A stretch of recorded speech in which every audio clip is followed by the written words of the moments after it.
Hello, good evening, and thanks again for another edition of Ideas Exchange. Ghana has always been known as the beacon of democracy, a growing economy, a country which many describe as the pivot on which many other African countries were going to look up to as far as democracy is concerned. And I remember that many of our political leaders in the past prided themselves whenever they spoke on world platforms or global platforms that Ghana was about one of the few countries within the sub-region or Africa as a whole which was free from political violence. And so we heard commentaries like we are surrounded by war-torn countries. And let me make reference to a few of them: Liberia, Sierra Leone, Cote d'Ivoire, and to some a large extent, even Togo. These are countries within the sub-region. And don't forget that we have political turmoil in Burkina Faso. And so Ghana seems to be an island surrounded by countries with lots of issues of concern, i.e. security, the peace and stability of those countries. Many of the issues that triggered such violence or wars were a result of bad governance, political, insightful comments, issues that have to do with governments which lost elections and were just refusing to hand over power. And many of these countries, after several years, are still struggling to come out of the mess that was created by poor judgment or failure to speak to issues of interest to people as a whole. In Ghana today, we are 20 months away from another major election that the two major political parties see as make or break. The NPP talks about breaking the 8, and the NDC also strongly feels that this is a government that has messed up to the extent that opinion polls have concluded that it is most likely to be thrown out. And so they are very optimistic of winning the elections. But the political temperature is high. Apart from the economic difficulties and the anger in the system, you'd realize that ordinarily comments that we heard over the weekend by Brian Achampon, which stands as an individual with some history, checkered history, I want to refer to because of what happened at Ayawaso West Wuogon. The commentary he made recently has triggered again or highlighted issues of interest to many. And you know what he has said. And of course, we've also seen the reactions, the defense and the criticisms. And only yesterday we know that the NDC deliberately decided to test the readiness of the Ghana Police Service to be fair, rather than what they have concluded to be biased or selective approach to issues that should border about threats to national security. So tonight, we are engaging a statesman, somebody many Ghanaians know, not because he has spoken, but he has also told a story that has been the yardstick that he prides himself of. Somebody who has managed Ghana's football as former president of the Ghana Football Association, is a founding member of the governing NPP, who is very passionate about issues that border the state, and so he speaks his mind. I'm talking about Dr. Nyaho Tamaklo. Tonight, we have decided to come to his house. He's old but still very young, looking very handsome, and he's sitting just across me. So let me introduce him. Doc, you are welcome, and this is TVXYZ. It's been a while, and we are grateful to have you receiving us in your house. Thank you very much. I'm happy to have you also. When I look behind you, I see the picture of a chief. And I deliberately took a shot because I want to read specifically who he is. It's Togbi Nyaho Tamaklo the First, Dufia of Huti and Mafiaga of Anglo, 1810 to 1915. Several years ago, over 100 years ago, close to 200 years. You still have this picture? But the picture you've just described is a picture of my great great grandfather. That is my grandfather's grandfather. So you can imagine. And he lived and operated mostly in the Ahianyo area, even though he was concerned or got involved with wars that took him even all the way at times to Togo and some of his environments. He stayed quiet for a long time, but he lived for 118 years. And I remember we had his centenary not quite long, about 4 or 5 years ago.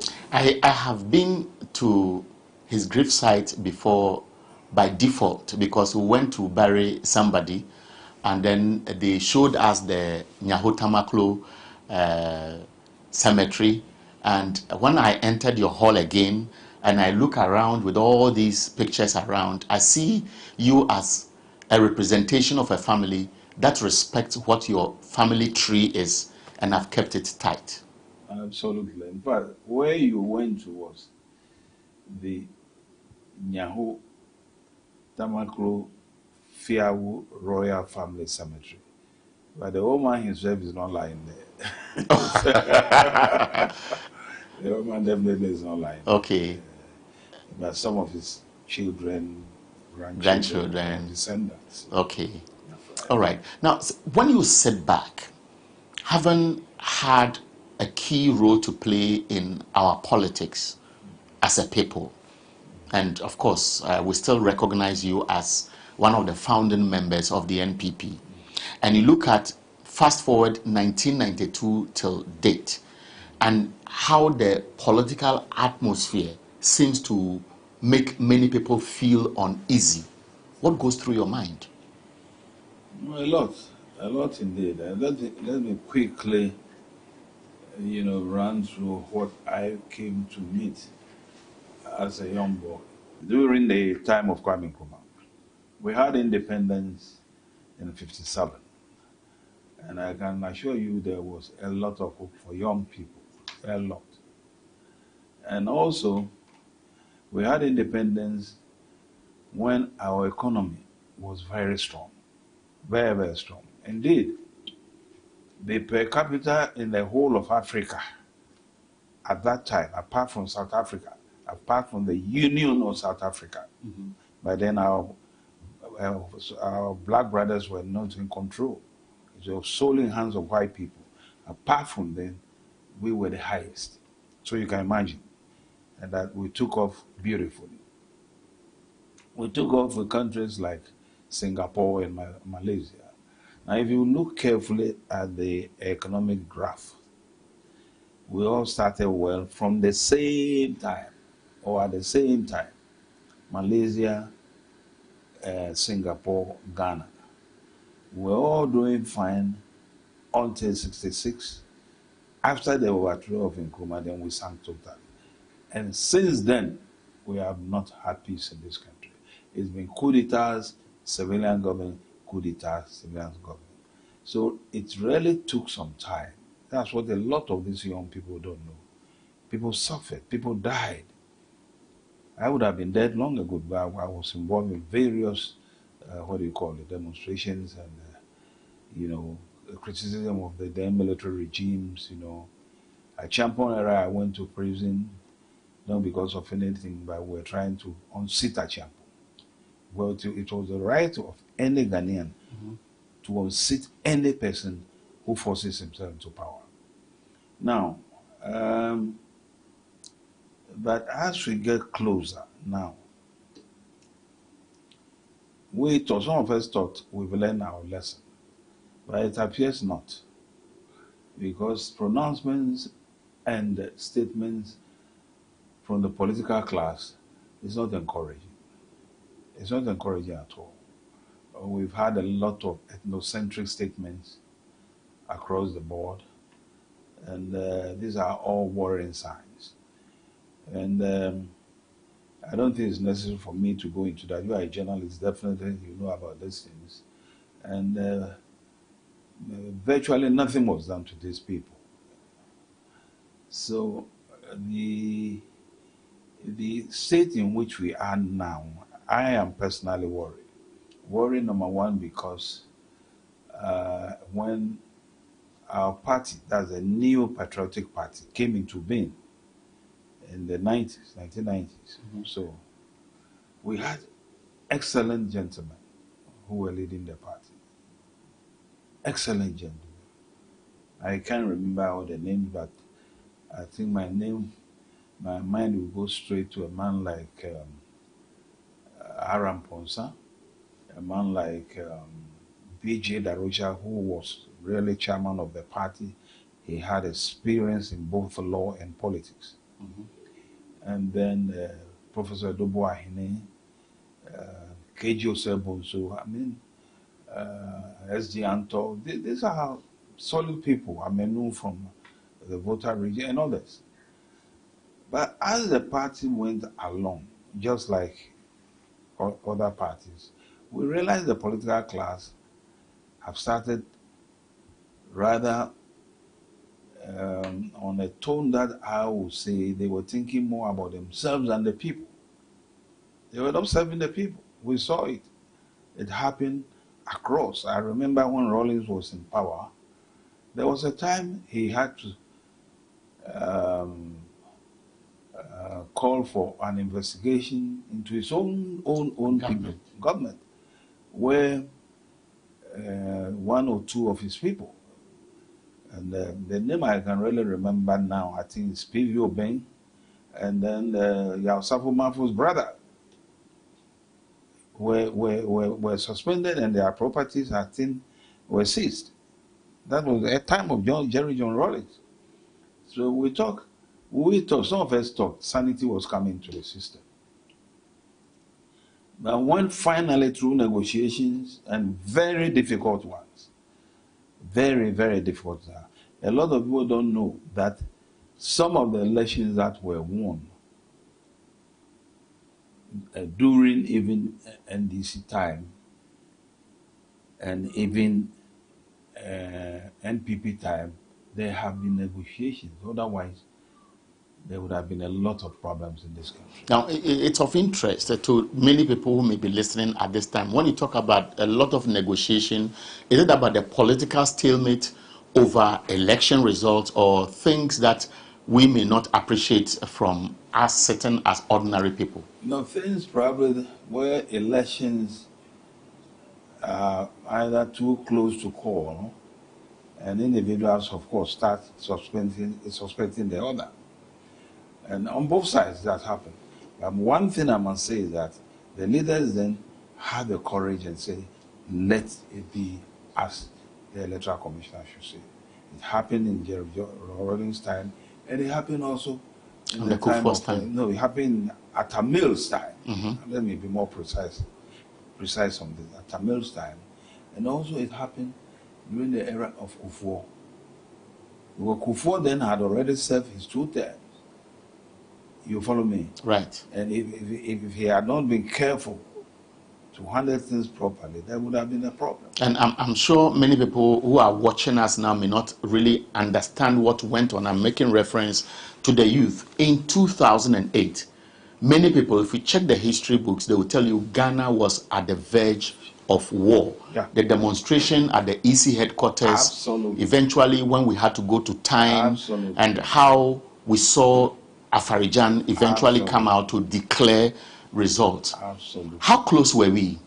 Oh, we were very close to destruction, I can assure you.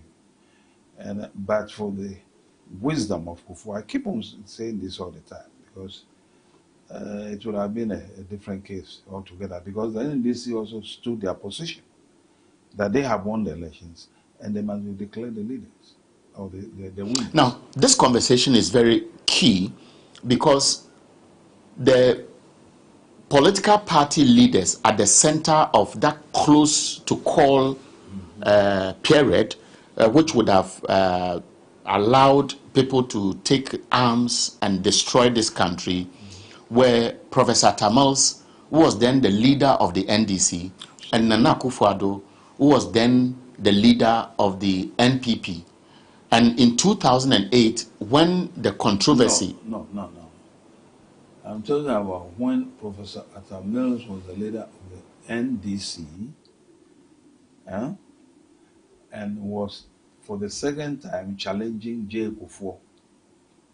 And so you were talking about 2004. Absolutely. Because remind you, Kufuor ran twice.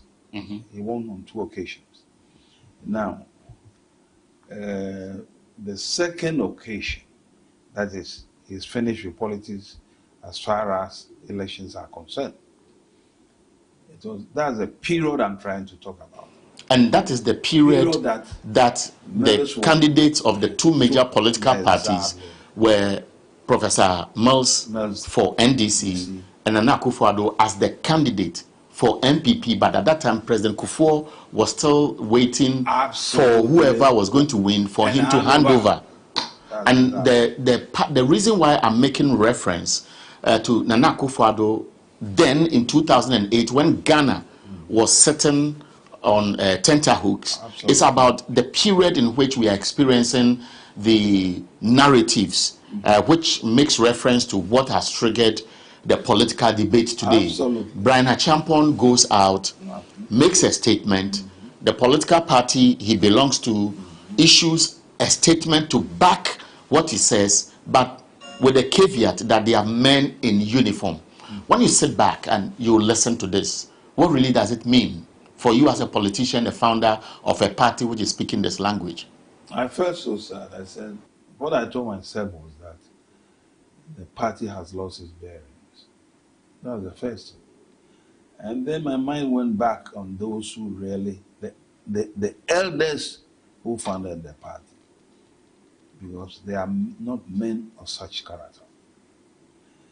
And then my mind went back also on one who is alive with experience and knowledge. I'm talking about Mr. Kwame Pianim. Mm-hmm. Yeah.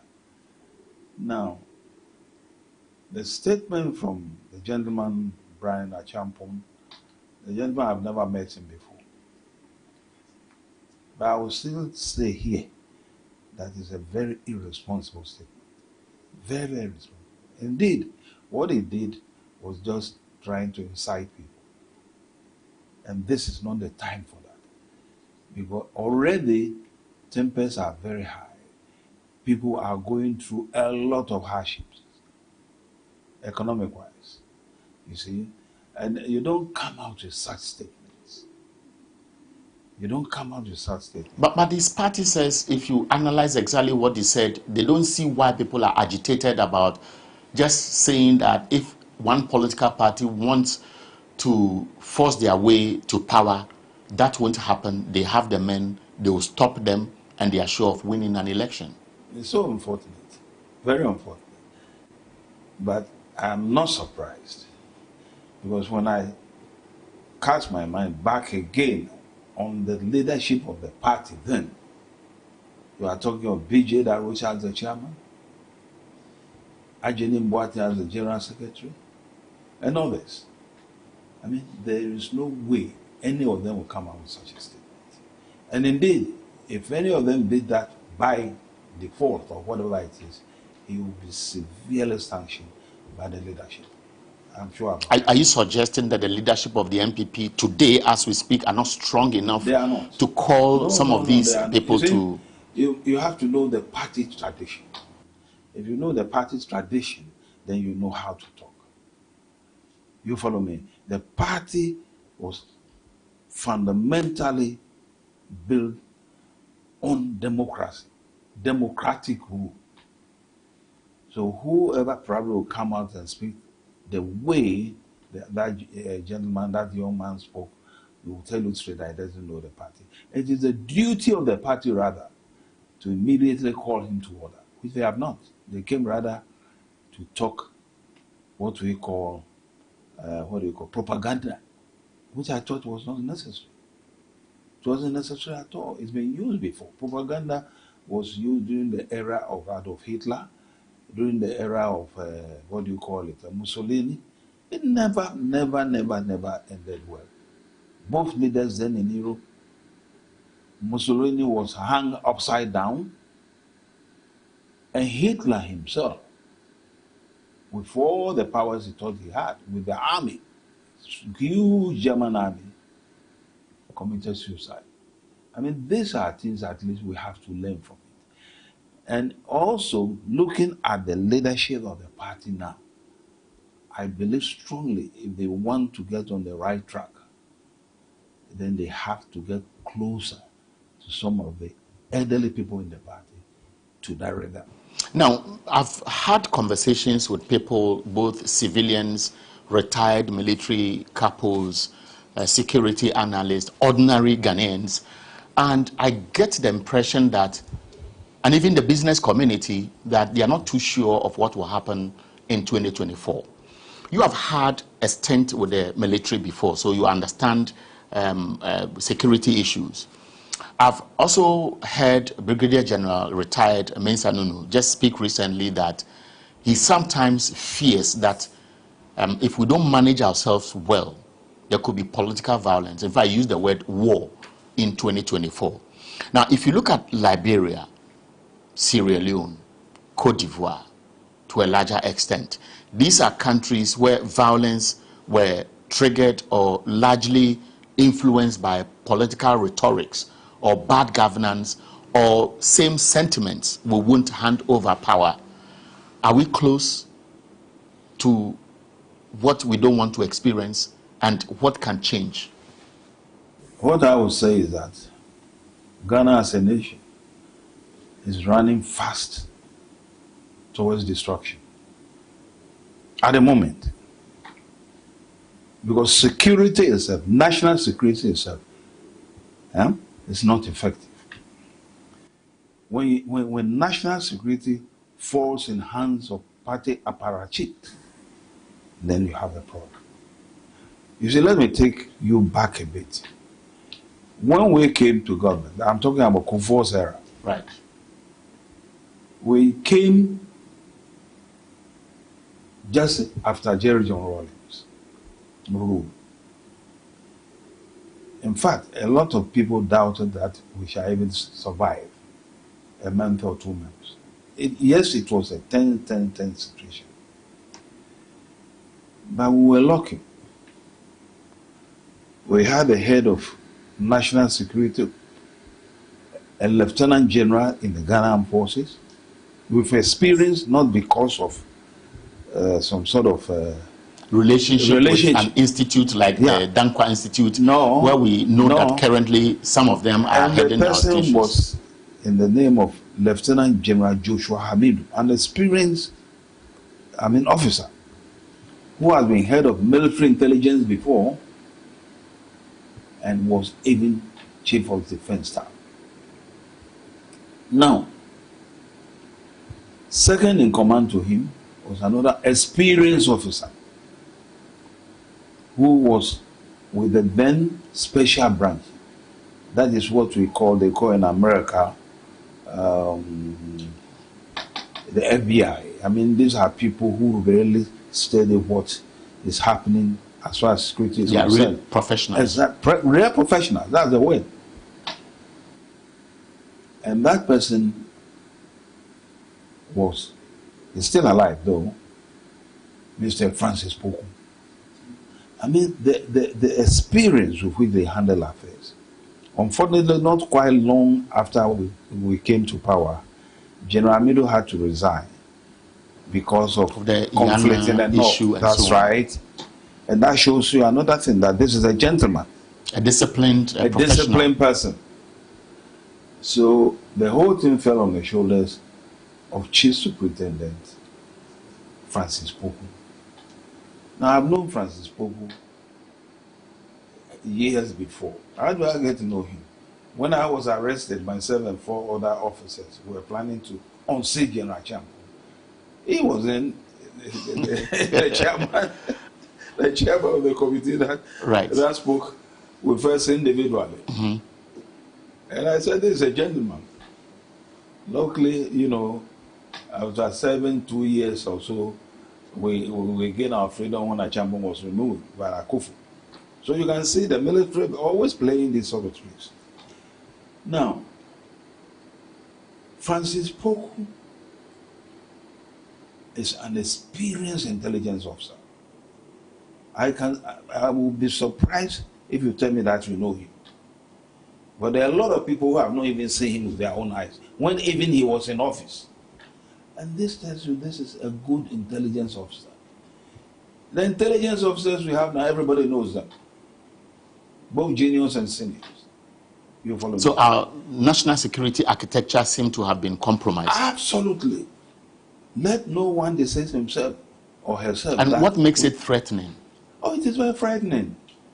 It is very frightening. Number one, when there is a serious situation, you won't see a real person who is in charge or control.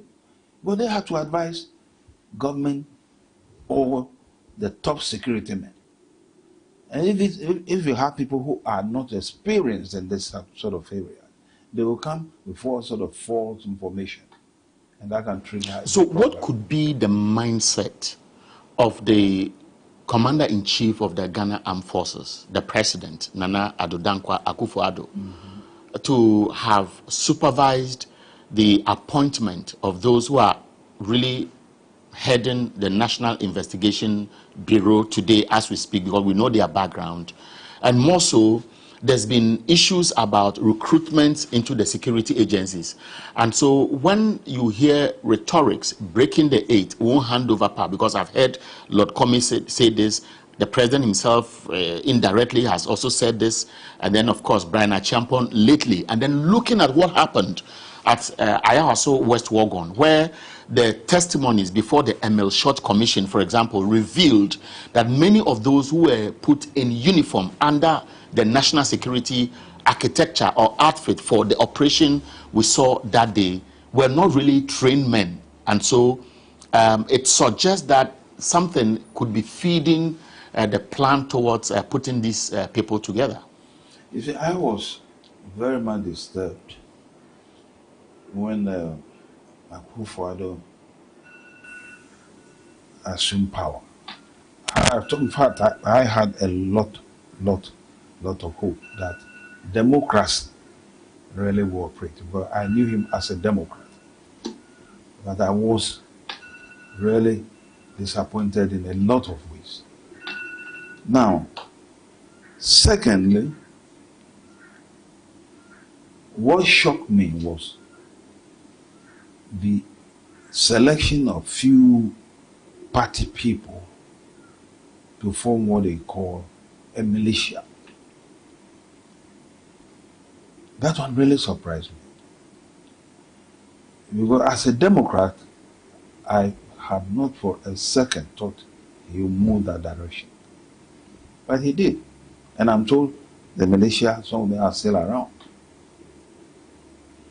Now, the behavior of this militia in three places show clearly that we are in trouble.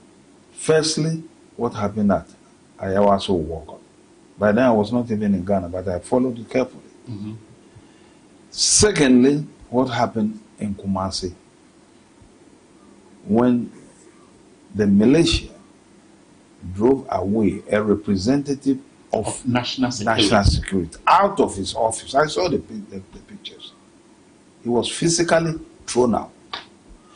And thirdly, when the same militia went into a court, a high court that is in process, and disrupt, and the judge have to leave the room. I mean, these are serious signals. And I was expecting Akufo-Addo, whom I have known for years as a Democrat, to take action, but nothing happened. Even the Ayawaso or the West Wuogon violence, I led a commission.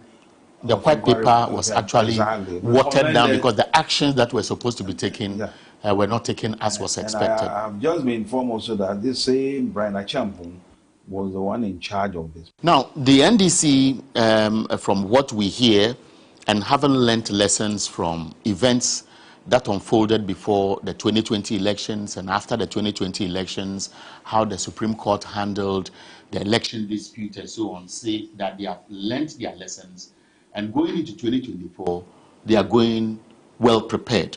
Now, if you look at what happened at Techiman South, for example, where even the IGP's office has been officially petitioned to investigate, and we don't know, and it appears, everything shows that that issue has been abandoned.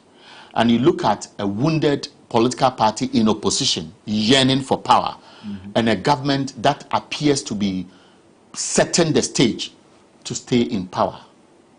How can this threat be managed? I think first and foremost, elections are won by numbers. And what I would advise all parties, there could be more than 3 or so, right, contesting, is to be vigilant at the polling stations. Elections really are won at the polling station. And that is where the controversy is. Now, and I will let you go ahead, and this will feed the perspective from which you are coming. Techiman South, there was an election at a polling station. The results were collated. They went to the collation center from the various polling stations. And then the process of the declaration, the vigilance was there. But the outcome was innocent people who were strayed by men in either uniform or strange men in military uniform, because as we speak, nobody wants to expose who were really behind the killings. Now, you said the results were declared there. Were the results The results were supposed to be declared, and those results were doctored. And the process of stopping the doctrine of the results that were going to be announced was when the vigilance turned into the reaction by people in uniform who are still walking free, even though their faces are still on record. I will say plainly that should such a situation occur in any election in future, the people should stand and protect their democracy. And believe me, I've said it time and again, no one can fight the people's power. No army. What has never happened. Can you break it down? What does it mean? It's as simple as that. If the people know that they have been able to win this particular, they will defend it to the last person. People might die, yes, but that will set a very, very, very bad and at the same time good example to everyone. Are these not the commentaries that people describe as insightful comments? No, this is not insightful. As I said, elections are won at the polling stations. Now, if you allow, for instance, let's say a polling station of 300 people have elections, A had this number, B had this, it's known, it's recorded and everything. And, modern technology even allows that to happen so easily now. Immediately it's recorded. But many a time, some of the political parties fail to be there, or they send people who can easily be compromised. Those are some of the problems. You follow me? But if the elections are there and somebody insists on fighting, mind you, whoever, normally, military men, soldiers should not be close to elections. We have never had them before. What we used to have were policemen. But anybody who brings in a militia or any sort of paramilitary person, then immediately the alarm bells should go. Well, my guest tonight is Dr. Nyaho Tamaklo. Many of us know him, former football administrator who is still very, very interested in what happens in Ghana's football and, of course, international competitions. Somebody we know very well, is an active founding member of the NPP, and, of course, somebody who is very passionate about issues that border our country, governance, security, and how we can create opportunities for all so that we have our peace of mind. Now, the conversation basically is on Ghana, which seems to be on a ticking bomb. Who is going to pull that trigger that will lead to an explosion? Can it happen? Are we there? Do you feel unsafe? And do you think somebody is not doing something right? This is the conversation on the table. And of course, you know, he has made references to some very interesting issues. For example, that people should be vigilant, and that during elections, once you are sure that you want to protect the ballot, you do so to protect the Constitution and our democracy. And the controversy is, what about if people, either in uniform, either paramilitary groups or people deliberately trained to cause mayhem, to suppress the will of the people, decide to act? Could it turn to a Liberia? Could it turn to a Sierra Leone? Could it turn to a Cote d'Ivoire? These are real issues that slapped those countries in their faces. And many people may have taken it for granted, but they are suffering the consequences as we speak.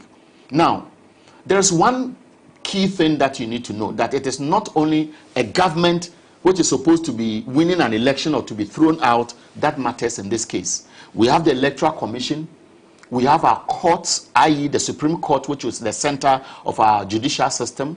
You have other key institutions, the National Peace Council, for example, the Christian Council of Ghana, for example.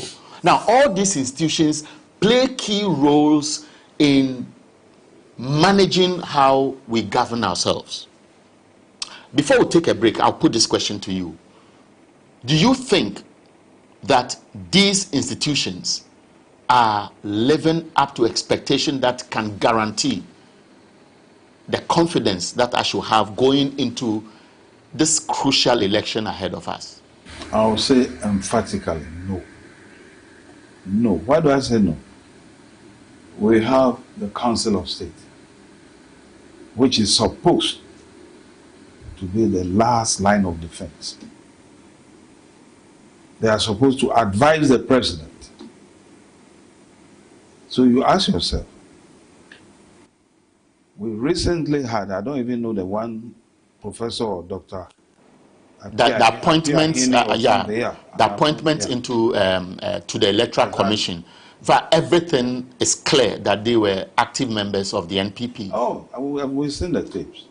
Now you ask yourself one simple question: where was the Council of State? They are your age mates. I've said time and again I wouldn't like to be a member of the Council of State because I don't think my beliefs will allow. But you were asking an important question. Where? Where are they? The last line of defense. If you finish with them, then that's the end of the country. Now where are they?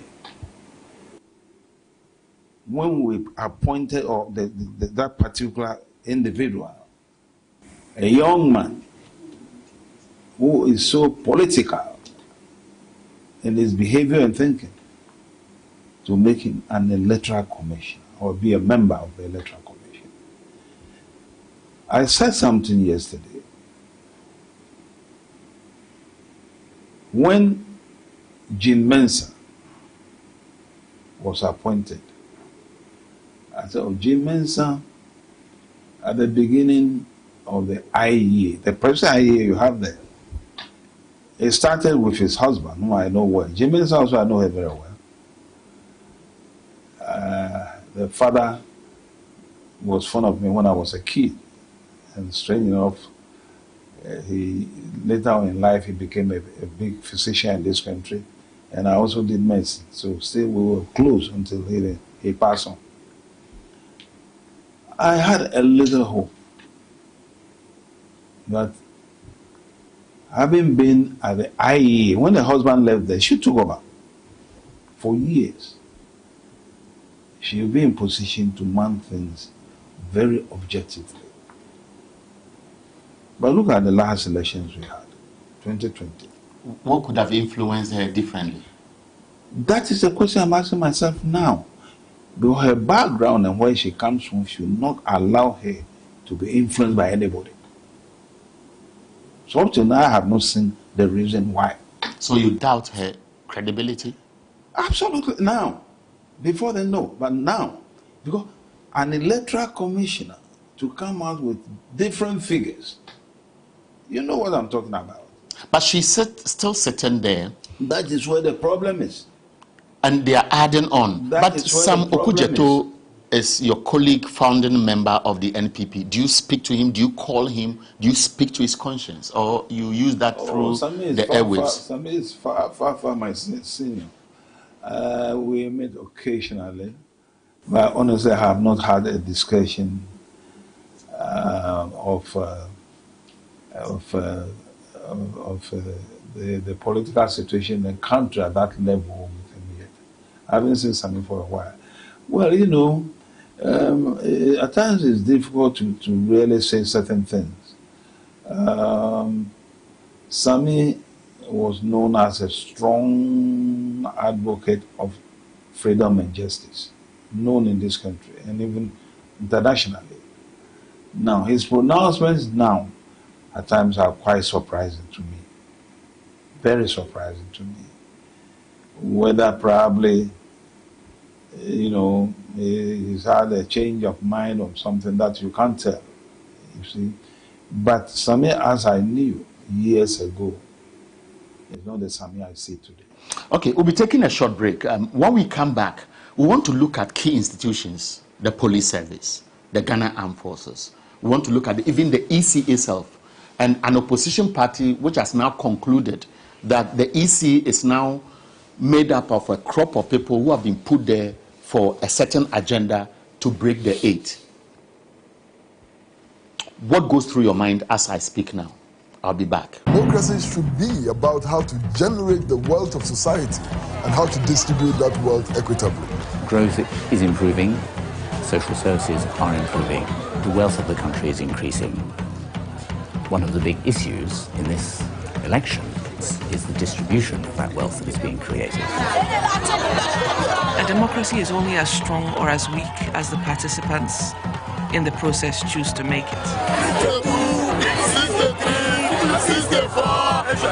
It is rare to find in an African country after an election somebody not alleging that they have been cheated. My friend, we are not accepting the voter results. If you don't know what you are doing, it will endanger the whole country. Where are those figures coming from?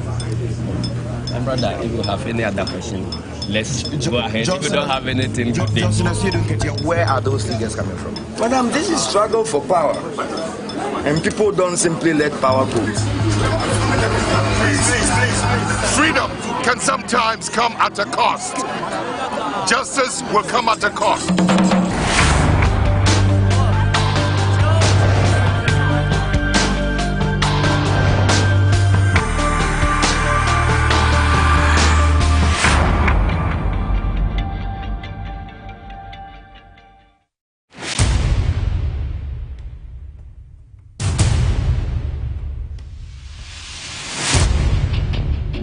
The average human body mass should have at least 60% water for optimal performance in any physical or mental exercise. We can help you maintain it naturally.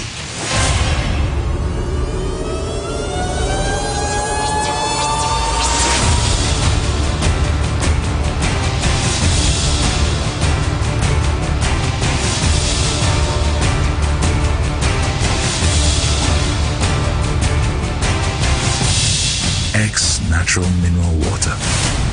Simply natural.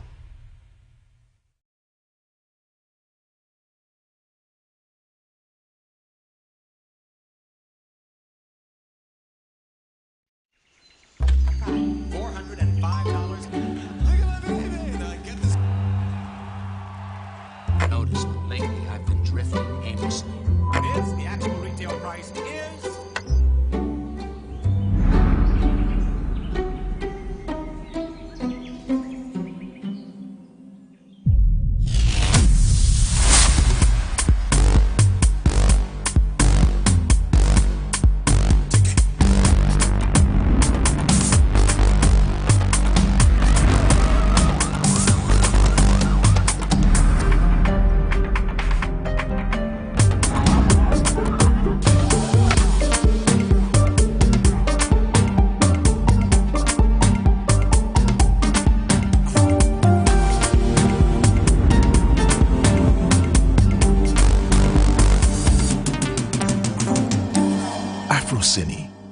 exclusively on HG Plus Channel 115.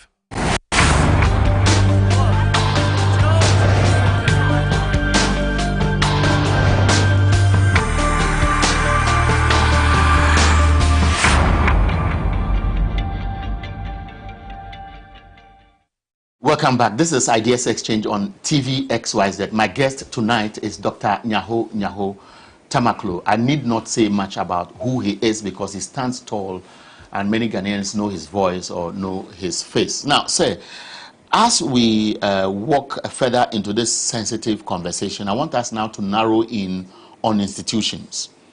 The EC has become an institution many people doubt may be able to sail us through, because the CDD and other organizations have done polls saying that the approval rating of EC's credibility is about 10%. Yeah. A whopping 90% do not trust the EC.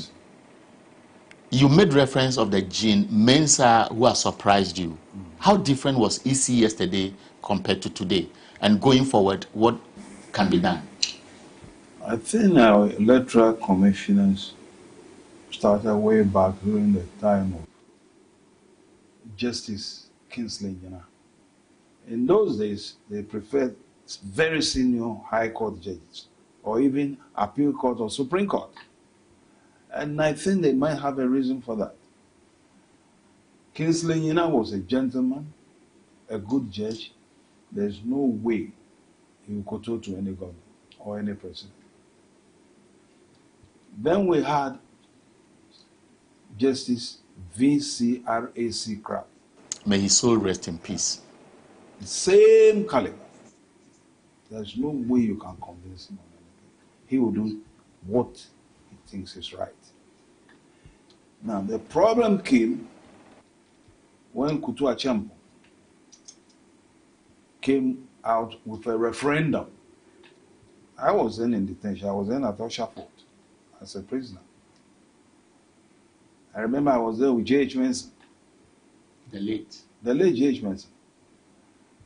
Now, Kutu Acheampong, when it came to the time of counting the ballot papers, called Justice, I think the name is Aban or so. He later became Chief Justice. Justice Aban. Yeah. He was then the Electoral Commissioner. Listen to me carefully. And he wanted to influence him. And the judge said, no way. And mind you, by then we were in a military government. And the judge had an info that they will come for him. Whilst in his office at the Electoral Commission, he found a way to jump the fence. A whole judge. And run away. And of course he had to. You follow me? Now, then later, Acheampong brought in a gentleman from somewhere from La. I don't know, the name was Mograbi Kwe or something, if you check it. He came and declared that Acheampong has won the referendum. And you know what followed after that? When the will of the people was suppressed, the military themselves moved in. That was what brought Akufo into power. So when Akufo came into power, I think a month or two after that, some of us who have been detained, we had our freedom. Now, you made mention of Brigadier General Nunu Mensah. This is a great man. You see, normally we don't make use of the experienced people we have in our system. Some countries would have loved to have them. Nunu Mensah is a man with tremendous experience, twice Chief of Defense Staff. And on one particular occasion, he took a pen and resigned on principle. Can you believe if I tell you that Mensah, after having looked at the present state of affairs in this country critically, decided that the present president, Nana Addo, must be advised somehow, as far as security is concerned, because these are security matters. So his senior officer called General Ashley Larson. Most of these young men will never know him. He had been chief of defense staff before. I'm talking about a gentleman in his 90s now, right? But he's still strong. Mm-hmm. They arranged to meet the president and have a short discussion with him. In the interest of the In the interest of the nation. The president declined to do that. I'm saying this on the top. He referred them to his national security minister. What does this tell you? What a chance lost. What does this tell you? Oh, it shows clearly that the president himself has no idea about the dimensions of the state, how dangerous, the sort of dangerous situation. What we are drifting into. Exactly. Now, yesterday, when Abraham Amaliba spoke to the press, he created the impression that they were disappointed that they could not meet the IGP in person, though his vehicle was around. And I've heard narratives suggesting selective or biased prosecutions. Now, if the people lose trust in the police, the military, and don't forget, in the police, in the military, they are already divided on political lines. What does this signal, and how dangerous can this be on December 7, 2024? First of all, let me come to the police. I personally, if I have been asked an advice on this, I would ask the person to forget about the police. Forget about the police? Oh, yes, because there have been similar situations where the police acted immediately, depending on who's, what do you call it? Is involved. Is involved. No one has to push the IGP. It says it's a well-educated man with PhD. This is where we see what he is as a person. He himself should have taken the initiative and invite a young man. In fact, I even feel strongly that there's no need to invite that young man, because already he has a lot to answer to these people, the people of this country. In future. In future. Now, that's why I, in my statement, just stated that he should withdraw his statement and apologize to the good people of this country. To me, that would be more Do effective. such attitudes make you angry as an old man in the comfort of your home who cannot sleep because you don't know how dangerous it could be tomorrow if things turn the way we don't want? Slave. Let me be frank with you. But I'm worried about the future of this country. I'm 80 plus. Soon I'll be 81. And a lot of people don't believe when I tell them. But I'm worried about the future of this country. Because when I was a young man, we followed elderly people. J.H. Mensah, Aramposa, B.K. Adama. I mean, these were excellent. Jato Kalio, these were wonderful people. They never owned a cent and they died. Will you believe me if I told you, or I'm telling you now, that J.H. Mensah had no property when he died? Can you believe it? I won't believe it. Yes. His wife came to me in this house to plead with him. He said, Nyahu, tell your friend, who is my very senior friend, that we are fed up and stay in Europe. Because he was there with the children. And I want to come back home. But when she left, I thought about it. J.H. Mensah is not my age group at all.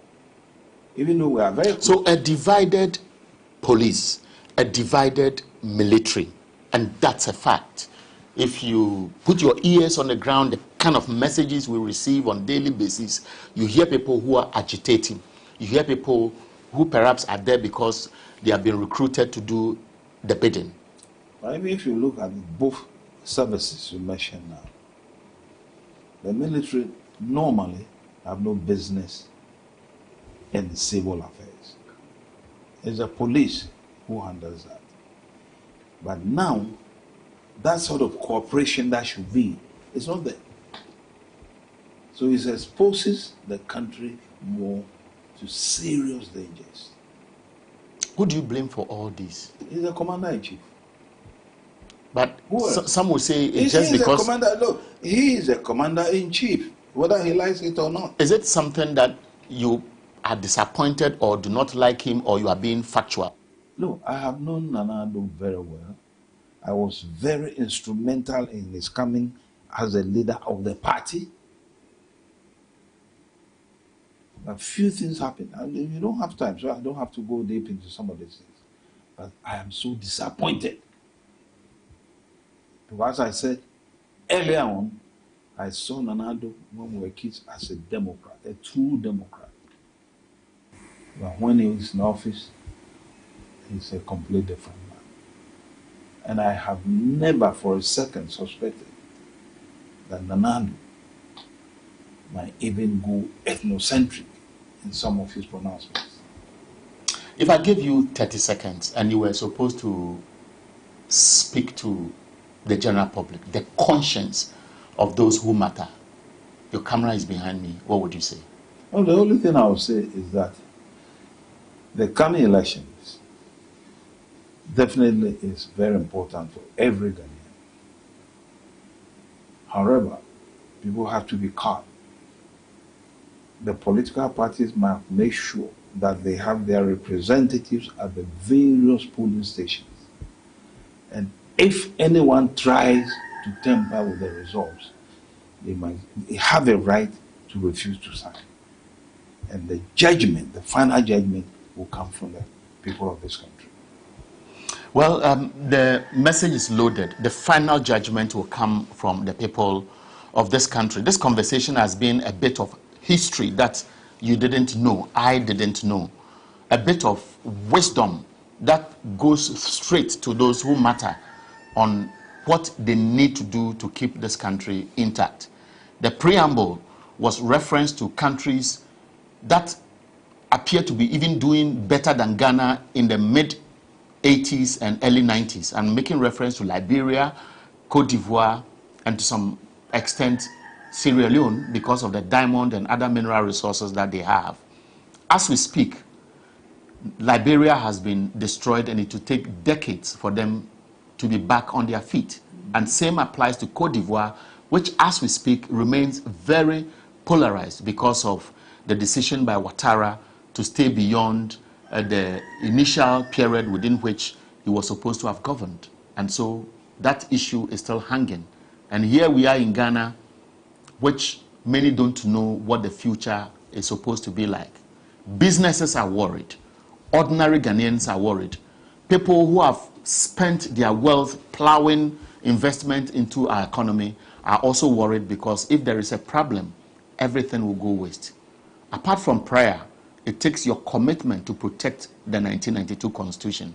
And that is what I think Dr. Nyaho Tamakulu concluded with, that stand, be bold, speak truth to power, and make sure that on the D-Day, all hands on deck, it will be a communal labor to protect our democracy. That's how I want to end Ideas Exchange today. My name is Ahianyo. See you again next week. Don't forget, this program will be repeated on Thursday between 1 and 2 p.m. Good night.